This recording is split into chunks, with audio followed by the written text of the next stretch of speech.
The Demon of Florence, Chapter 2, Thunderbolt. It was the year 1512. The French army had made camp a few miles outside of the small city of Molinella. Tents, horses, cannons, and various provisions sprawled for what seemed like miles along the Italian countryside. Inside the tent of Gaston de Foix, the 21-year-old commander held court. The Thunderbolt of Italy, as he had commanded his men to call him, listened to the advice of his generals, although he didn't think much of their supposed counsel. He had won more victories in 2 years than any of them could have achieved in a lifetime. They contributed very little to the campaign, but the commander also knew that disaffected generals would not help him win this war. So he nodded and pretended to cogitate on their not-so-sage advice. "We've taken Bologna. Venice should be next," said the stout, gruff General Bouton, who placed a small wooden figurine representing the French army down onto a map of Italy that was sprawled out over de Foix's table. The figurine now stood over Venice, and the other generals grunted in agreement. The tall, thinner General Valette interjected. "And with Venice conquered, the Holy Father will be forced to recognize King Louis as the rightful ruler of northern Italy." Valette thought he was smarter than all of the other generals, but de Foix saw his agreement as confirmation that Valette was merely a more articulate version of the troglodyte Bouton. Nevertheless, he was right about one thing. Pope Julius II had created a problem for the French army. 4 years ago, the Holy Father was fearful that the Venetians were becoming too powerful and too aggressive, so he had lured the French army into Italy to make war on the mercantile city-state. But the Pope got more than he bargained for. General de Foix had made such short work of the armies of Milan and Bologna that the Pope became fearful that France would betray him. So after initially declaring war on Venice, Julius had gone running to them a few months ago, begging for a new alliance. And instantly, the Thunderbolt went from being a soldier for Christ to an heretical outlaw. But the Thunderbolt didn't care. King Louis XII of France was pleased with de Foix's results, and he had promised the commander control of Milan for his heroic deeds. Once the northern Italian city-states were under the control of the French, the Holy Father might feel compelled to bless the new arrangement. However, de Foix secretly hoped that he wouldn't. The young commander secretly longed to march his army down to Rome. Julius II had betrayed de Foix personally, to say nothing of France herself. And that kind of betrayal required retribution. "We can be at the gates of Venice in 3 days if we march at dawn. Victory is assured." De Foix stared at the wooden trinket. He looked over and saw the other figurines that represented the armies of the Swiss, the Venetians, and the Papal States, along with those of the Spanish Naval Armada. Venice is so obvious, de Foix thought to himself. It was only logical that the Venetians called out to their Swiss and Spanish allies for reinforcements. Taking Venice would be difficult. He could do it, of course, but the losses would be heavy and the battle protracted. And he was not keen to lose the nickname Thunderbolt. His early victories had made his generals complacent, and now they were blinded by the potential spoils of war. De Foix picked the French figurine up from Venice. "Yes, General, you are correct. We will be assured victory. But not against Venice. Not today, anyway," he said as he placed the figurine down on another Italian coastal city, a city that offered no promise of glory or spoils. The generals all leaned in to see what other booby-prized de Foix was seeking to conquer. They were not pleased, and they began looking at de Foix with suspicion as they realized he had defeated their fantasies for an easy victory against Venice. "Ravenna? Ravenna is useless." Not to the papal armies. The Pope had stationed several garrisons at the small port town of Ravenna. This garrison potentially posed a threat when combined with the Spanish Navy, which had also been stationed there. But de Foix was willing to gamble that the navy had set sail for Venice, expecting a battle to ensue there. Ravenna would be virtually defenseless, meaning he could strike a profound blow against the papal armies. De Foix explained his reasoning to his generals, but they remained skeptical. Now they doubt the wisdom of the Thunderbolt, de Foix thought to himself. But he also wondered whether attacking the armies of the Pope caused his generals consternation. "What's the matter, General? Are you afraid to defend King Louis against the papal armies?" De Foix realized that ignoring the distant decrees of the Holy Father was one thing, but destroying his armies was quite another. But as the generals bickered, most of the French army slept. Some drank, some invited ladies of the evening into their tents. But at the southern entrance of the camp, two lowly guards, Maurice and Antoine, stood watch. "Oi, Antoine, do you think the Venetian girls be prettier than the ones at Bologna?" "I heard Venice is women from every port in the world." "That doesn't mean they have better tits. Did you see that Sophia? Oh, magnifique." But as Maurice began recounting his romp with the Bolognese prostitute, Antoine noticed a hooded figure approaching on foot. The figure's pace was slow, and he carried no banner. "Probably a beggar." "Stop! Who goes there?" The figure said nothing, but continued walking towards the guards. "What's your business?" "If you're looking for free food, dégage-toi." The guards looked at each other, unsure of what to do next. The hooded figure did not respond, but continued the approach. Instinctively, they both pointed their spears towards the stranger. "Halt!" "We're warning you." The hooded figure looked up, revealing a mask of gold. The stranger drew a dagger. It was long and bejeweled, but it was no match for two spears, to say nothing of an army. "I'm warning you, this is your last chance. Turn away." But the hooded stranger's pace began to quicken. Maurice looked down and saw the horn tied to his waist. He reached for it, but he couldn't untie the knot without dropping his spear. The stranger was only a few meters away, but getting closer, dagger ready. Maurice tucked the spear under his armpit and pulled at the knot at his waist. It came loose, and he put the horn up to his lips. It took a moment for Maurice to deduce that he had been struck with the blade, right in the heart. Antoine watched as his comrade fell to his knees, and then to the ground. Instinct took over, and Antoine lunged at the hooded stranger. Ah! The assassin spun around, dodging the spear with ease. Antoine ran right past him. He turned around, and again thrust his spear, but again it missed. Antoine swung his spear like an axe, hoping to knock the intruder over. But the assassin jumped. High into the air, higher than anything the soldier had ever seen. The stranger twirled in the air, the long cape flowing out in the wind like wings. And Antoine saw something incredible. A long blue tail, spinning with the rest of the figure. Antoine swung his spear again, upward, but again he missed. And he watched the hooded figure, blue tail and all, fall slowly back to the ground. The hooded assassin was now standing over Maurice's body. The light from the nearby torches made the golden mask glow in the night. The mask had no expression, but it was almost taunting Antoine. "What are you?" The assassin reached down and removed the dagger from Maurice's body.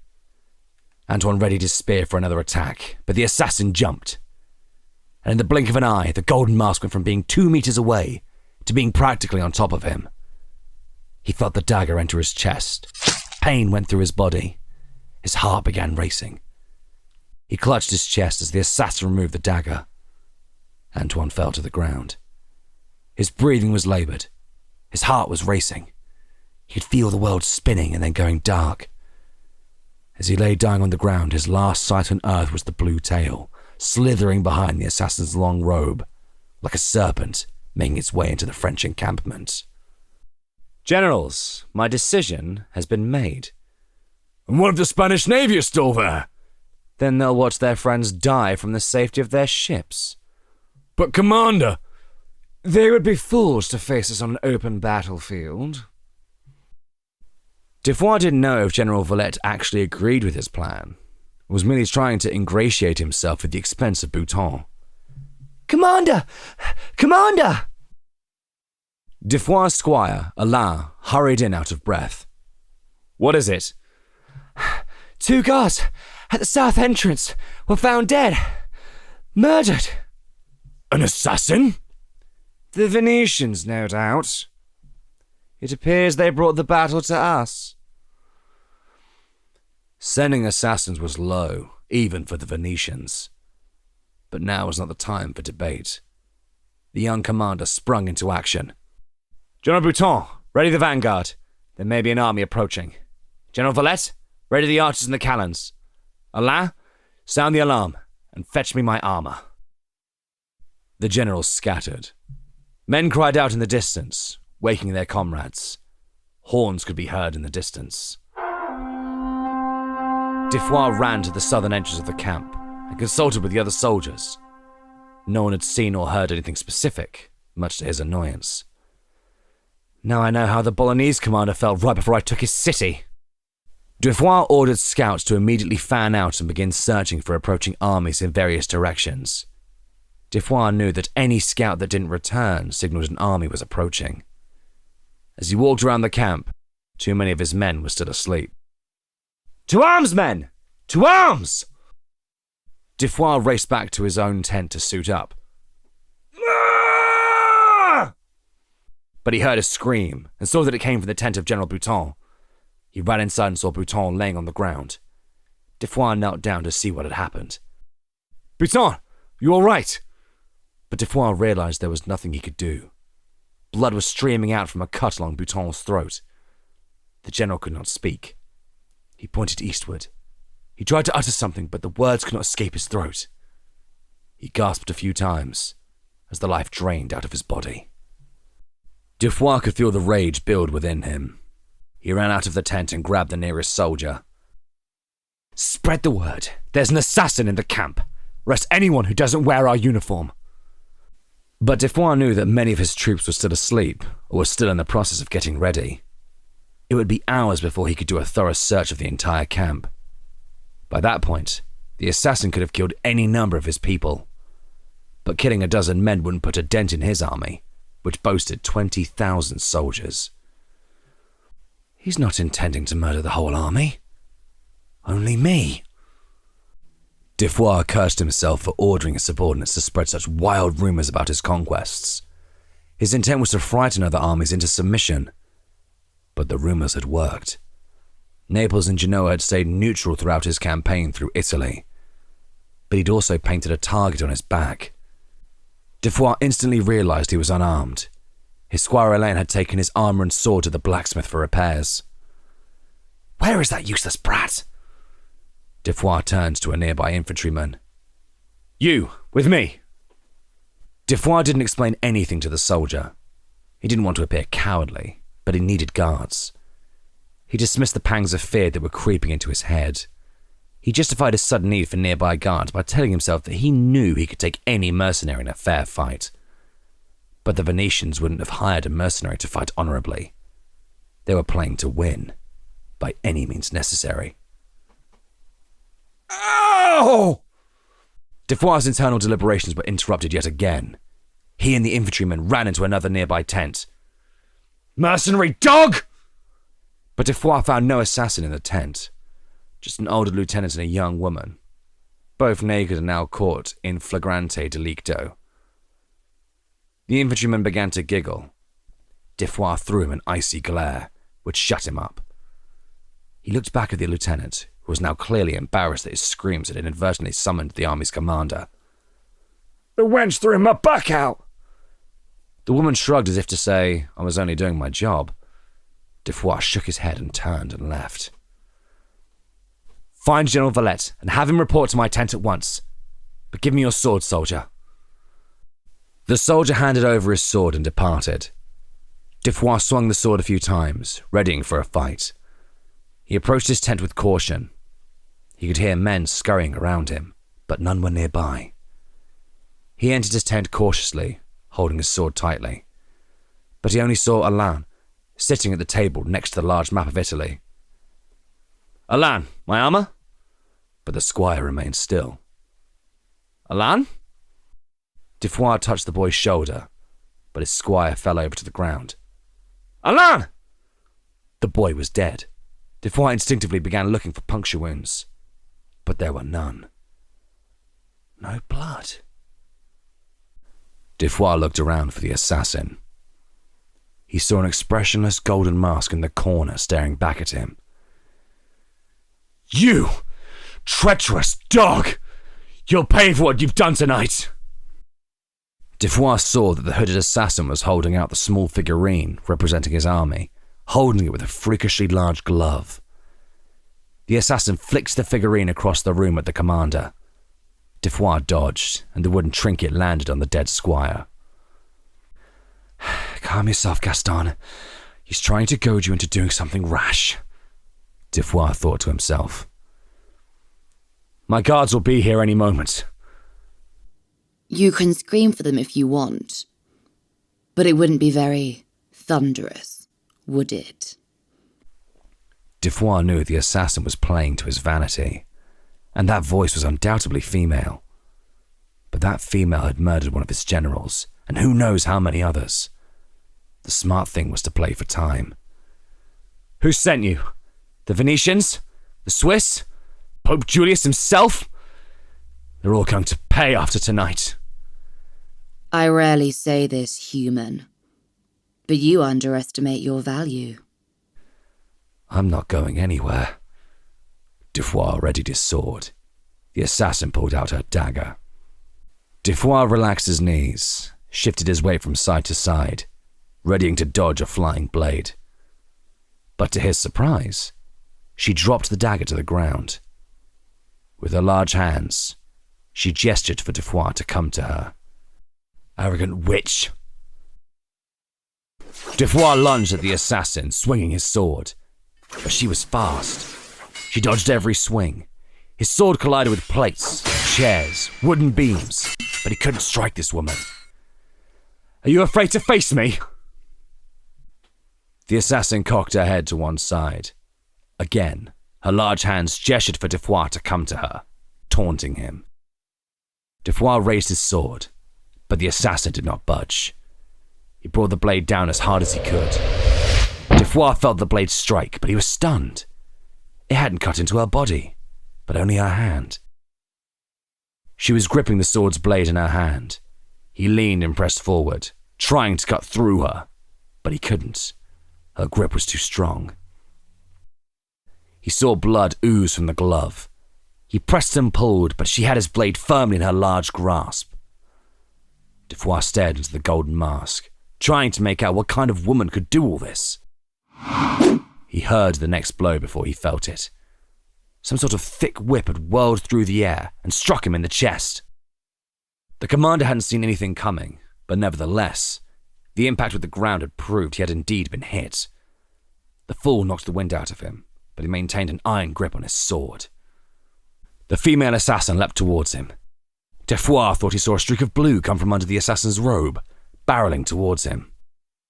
Foix thrust his sword towards the flying assassin, and this time, he heard the blade pierce her flesh. She crashed on top of him, but he kept pressing his sword into her torso. He felt the weight of her body pressing on top of him, pinning him down. But Foix kept pressing until he felt the assassin's body go limp. All was silent inside the tent, but he was pinned down. He tried to move, but couldn't. This wench weighs a ton! He pushed and pulled, but he couldn't move the assassin's body off of him. His waist and legs were completely pinned down. He exhaled and debated whether to scream for help, but all remained still. He looked up and stared at the golden mask, and if he didn't know better, he would have thought the mask was still taunting him. He could see his reflection in the mask, and he appeared to not have any major wounds.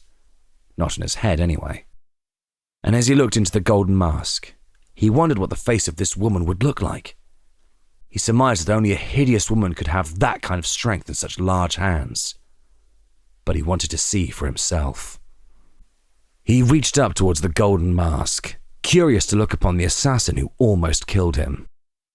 But as his fingers pressed the gold, a glimmer of red emanated from the mask's eye holes. He yanked his hand away and immediately thrust his sword deeper into the assassin. But he could feel the sword's handle hit her torso. The sword was almost completely through her. The glowing red eyes faded out again, but before Foix could assess whether she was truly dead, he had a loud swoop and felt a gust of wind blow against his sweat-drenched face. He looked up and saw two demonic wings emerging from the assassin's cloak, stretching to the top of the tent. The head of the assassin raised up and leaned towards him. Ironic, but one of the most intimate acts of our bodies is death. Foix pressed his sword a final time, but to no avail. In panic, he began punching and shoving the assassin, but still he was pinned down. He tried kicking, but his legs wouldn't move. One of the assassin's hands raised up into the air. Foix instinctively turned his face away and braced himself for the strike, but the hand instead reached up towards the golden mask, unfastened it, and pulled it away. Foix was nearly blinded by the full force of the glowing red eyes, and he could barely make out the assassin's face, but he knew what he was looking at was not human. And wings of fear shall touch the sun. The wings flapped, and again, Foix could feel a gust of wind wash over him. He tried to scream, but the wings descended upon him before the cry could leave his throat. The wings enveloped him, pierced him, and delivered him on his way to oblivion. This has been The Demon of Florence by Andrew L. Productions. It was performed by Elliott Crossley with the voice talents of Daisy May Parsons. We hope you've enjoyed this broadcast.